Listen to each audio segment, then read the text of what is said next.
Assalamualaikum warahmatullahi wabarakatuh. Selamat pagi dan salam sejahtera untuk kita semua. Ya, pada kesempatan kali ini kami akan berdiskusi mengenai gerakan sosial yang terjadi di Argentina, yaitu masyarakat yang menuntut untuk legalisasi aborsi di negara tersebut yang terjadi pada tahun lalu, yang sudah mendapat izin atau bahkan ada sudah undang-undangannya yang ditandatangani atau yang dibuat oleh presiden dari Argentina itu sendiri, yaitu Alberto Fernandes, kalau tidak salah. Begitu. Di sini saya sebagai mediator dan juga ada teman-teman. Saya Anang Masito Aji dengan NIM E1112111073 dan juga ada anggota-anggota di sini. Saya perkenalkan diri. Baik, terima kasih Anang. Perkenalkan, nama saya Gabriel dengan NIM E111112111069 dari Prodi Hubungan Internasional. Ya, perkenalkan saya Putri Ardianti, saya dengan NIM E111112111091, saya dari Prodi Hubungan Internasional. Baik, terima kasih. Saya Devi Maharani dengan NIM E1112111094 dari Prodi Hubungan Internasional. Perkenalkan, nama saya Gina Syakila dengan NIM E111112111055 dari Prodi Hubungan Internasional. Perkenalkan, saya Angelika Gusmana Putri dengan NIM E1112111072 dari Prodi Hubungan Internasional. Baik, terima kasih. Begitulah anggota dari kelompok 4. Nah, jadi diskusi pada pagi hari ini, pada kesempatan kali ini mengenai tadi gerakan sosial yang ada di Amerika untuk menuntut legalisasi aborsi, yang mana sudah ada peraturannya seperti disebutkan tadi oleh Presiden Alberto Fernandes. Ya memang dari namanya aborsi aja sudah mengandung nilai mendapat kecaman dari berbagai pihak, pro dan kontra, ada yang setuju, ada yang tidak, begitu. Nah, pada kesempatan kali ini kami akan membahas tidak terfokus hanya pada Argentina, boleh di negara-negara lain. Jadi kita akan mendiskusikan bagaimana hal ini menurut tanggapan kita masing-masing. Apakah ada yang setuju, apakah tidak setuju, bagaimana nanti kita juga sangkut pautkan dengan agama dan sebagainya macam. Nah, begitu.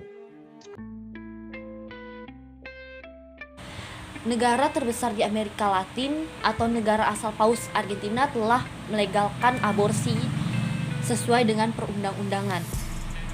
Hal ini tentu menjadi kemenangan bagi para aktivis feminis karena gerakan feminis di Argentina ini telah menuntut aborsi legal selama lebih dari 30 tahun. Dan para aktivis pun mengatakan persetujuan RUU tersebut dapat menandai titik balik di Amerika Latin. Pendukung mengutip angka resmi yang mengklaim lebih dari 3.000 wanita telah meninggal karena aborsi diam-diam di negara itu sejak 1983. Maka dari itu legalnya undang-undang aborsi ini sangat-sangat ditunggu-tunggu karena memang membantu untuk menurunkan angka kematian wanita atau angka kematian ibu di Argentina itu sendiri. Menurut teman-teman di sini, bagaimana ini legalisasi aborsi ini? Oke, kalau menurut saya sendiri ya, kalau kita membahas tentang aborsi itu sendiri, tentu pasti ada banyak sekali pro dan kontra, terutama di negara seperti Indonesia ini. Tapi jika kita menelaah lagi, aborsi ini sebenarnya merupakan sebuah perbuatan seorang wanita yang pasti sudah memikirkan resiko ataupun hal-hal yang sudah pasti menjadi alasan untuk melakukan aborsi tersebut. Jadi menurut saya itu kembali lagi ke hak masing-masing. Jadi sampai situ kita sudah tidak bisa mengganggu-gugat tentang hak seseorang untuk melahirkan atau tidak melahirkan anak tersebut karena wanita punya pilihan untuk melahirkan ataupun tidak. Terima kasih. Oh begitu, jadi pendapat dari Putri ini bahwa wanita punya hak, wanita punya pilihan, begitu ya. Nah kalau teman-teman yang lain gimana?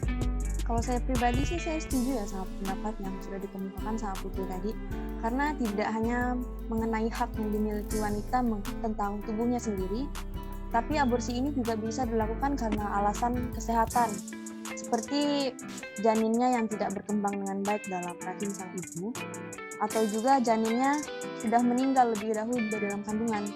Hal tersebut kan dapat membahayakan nyawa sang ibu juga ya.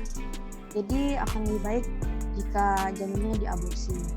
Mungkin memang sudah tidak ada pilihan lain selain dilakukan aborsi, jadi sang calon ibu mengaborsi anak. Bisa jadi seperti itu juga. Oh ya begitu. Jadi kalau janinnya sudah tidak sehat ataupun ada kemungkinan bahwa janinnya itu akan mati, maka bisa dilakukan aborsi begitu ya. Ya itu juga dilakukan untuk kesehatan ibunya juga.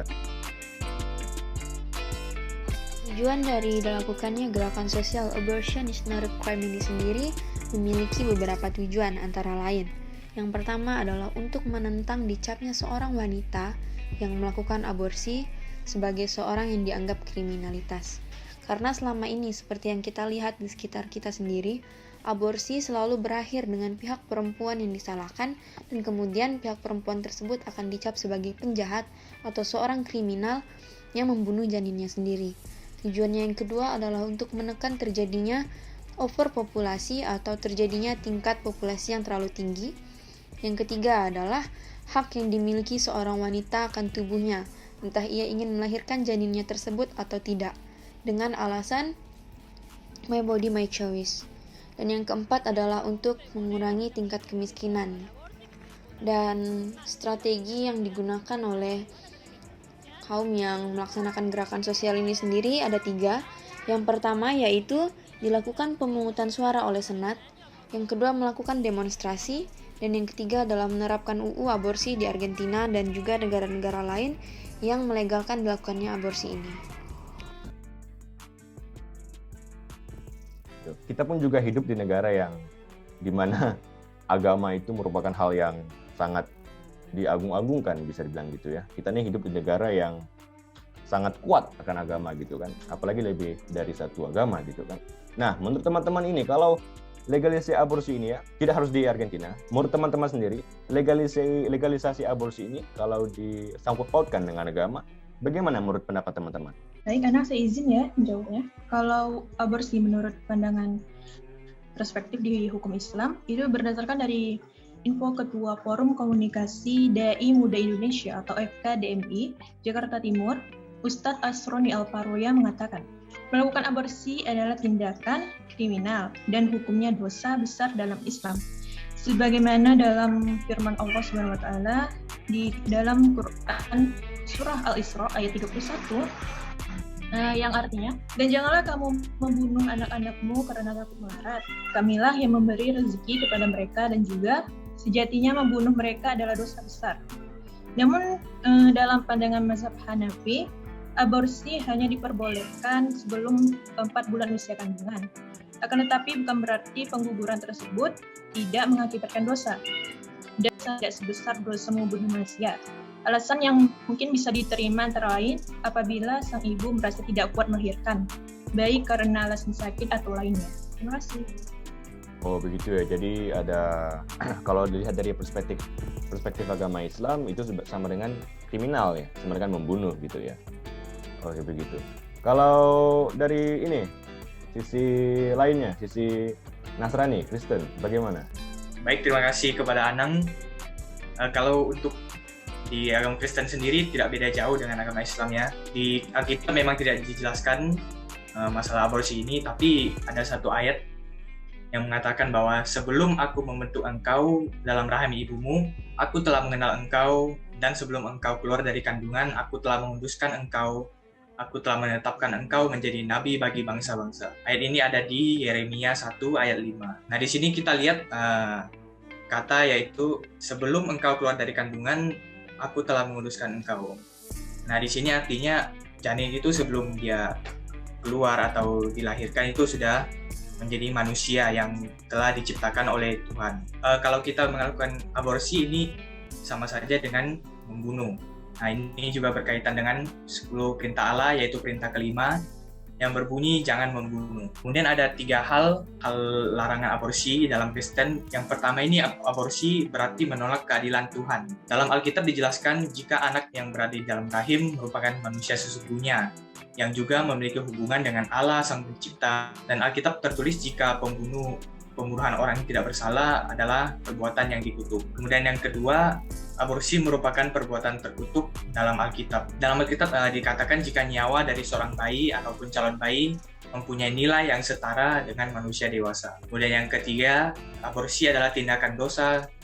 Semua gereja ini berpendapat jika aborsi adalah tindakan yang berdosa. Nah, tetapi ada beberapa gereja yang juga membuat pengecualian tentang aborsi. Aborsi ini bisa dilakukan jika ibu mengandung janin hasil dari pemerkosaan atau janin yang di dalam kandungan cacat serta dapat membahayakan calon ibu tersebut. Terima kasih. Oh begitu ya, berarti kurang lebih sama dengan Islam ya, dari perspektif agama Islam ya, bahwa ini adalah hal yang salah, ada yang lain dilarang, ada hukumnya, ada peraturannya, dan merupakan hal yang perbuatan dosa begitu. Nah, kita sudah mendengar pendapat-pendapat dari teman-teman mengenai siapa yang tidak setuju, siapa yang setuju, dan bagaimanapun juga pasti ada pro ada kontra. Untuk pendapat teman yang kontra atau yang tidak setuju dengan ini bisa diberikan. Terima kasih Anang. Saya izin menjawab ya. Ya, silakan. Berbicara hak yang seperti Putri katakan, bicarakan di awal bahwa wanita memiliki hak untuk melahirkan atau tidak. Nah, bagaimana dengan hak anak sendiri? Sesuai dengan undang-undang yang berlaku ya di Indonesia maupun di dunia.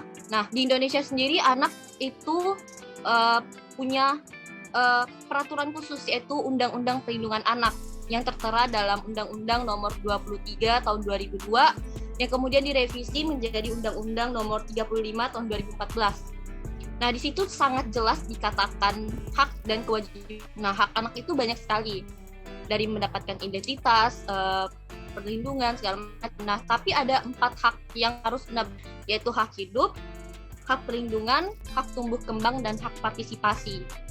Nah, bagaimana dengan hak hidup seorang anak? Kalau misalnya aborsi ini dilegalkan kayak gitu, anak ini punya hak yang berlaku dari umur 0 sampai 18 tahun, termasuk yang di dalam kandungan. Nah, itu bagaimana? Oke, berbicara tentang hak anak ya.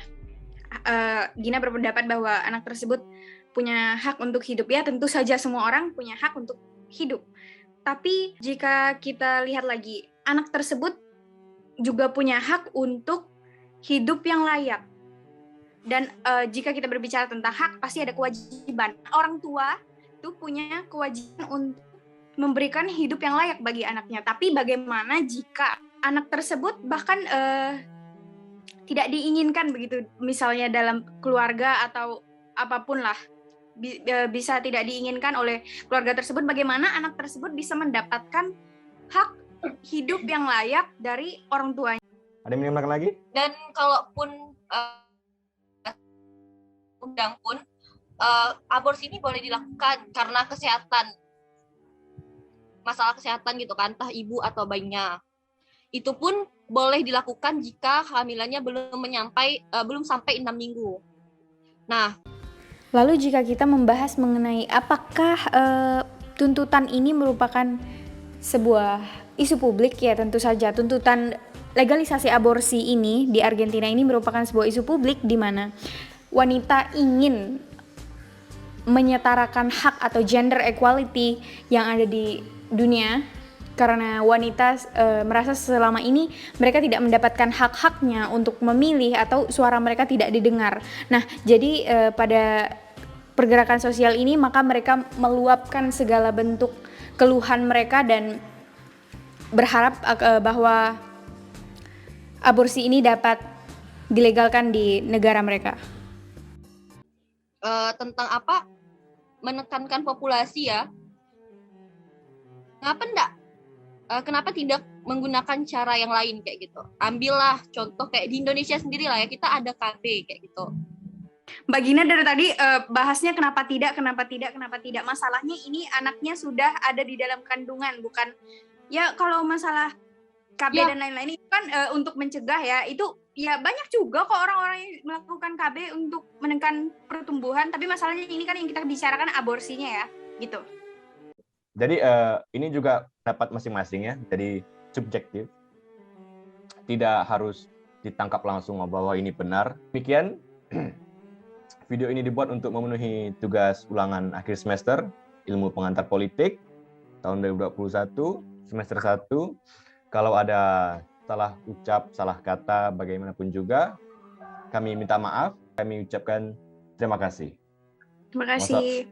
Terima kasih. Assalamualaikum warahmatullahi wabarakatuh. Selamat pagi dan salam sejahtera untuk kita semua.